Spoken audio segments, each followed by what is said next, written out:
Saint কিটসে দ্বিতীয় ওয়ানডেতে বাংলাদেশকে 7 উইকেটে হারিয়ে ওয়ানডে সিরিজ নিজেদের করে নিল স্বাগতিক ওয়েস্ট ইন্ডিজ। টসে হেরে প্রথমে ব্যাটিংয়ে নেমে শুরুতেই উইকেট হারায় বাংলাদেশ। আপনি কি ফটোগ্রাফার খুঁজছেন? আমাদের আছে এক ঝাঁক অভিজ্ঞ ফটোগ্রাফার, সেই সাথে আমাদের আছে সরকারি ও আন্তর্জাতিক প্রতিষ্ঠানের সাথে কাজ করার এক বিশাল অভিজ্ঞতা। আমরা কর্পোরেট, মডেল, প্রোডাক্ট, ওয়েডিং, জন্মদিন সহ সকল ধরনের স্পোর্টস ফটোগ্রাফি সর্বোচ্চ কম মূল্যে করে থাকি। এছাড়াও আমাদের আছে নিজস্ব স্টুডিও। তাই আপনার ফটোগ্রাফি যে কোনো সেবা নিতে আমাদের সাথে আজই যোগাযোগ করুন।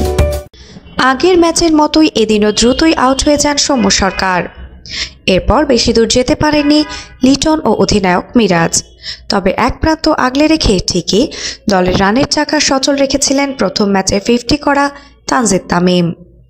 তবে দ্বিতীয় ওয়ানডেতে মাত্র 4 রানের জন্য হাফ সেঞ্চুরি থেকে বঞ্চিত হন এই ওপেনার।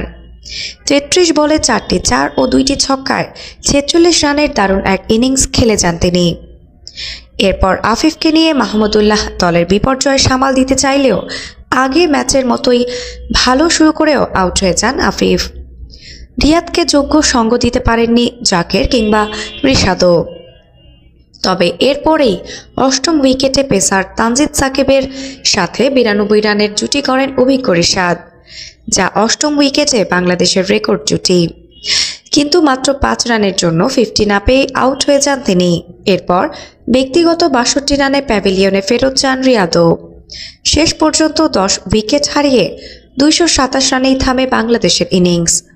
ওয়েস্ট ইন্ডিজের পক্ষে সর্বোচ্চ 4টি উইকেট নেন জায়ডেন সেলস। এছাড়া গুরাকেশ মতি পান 2টি উইকেট।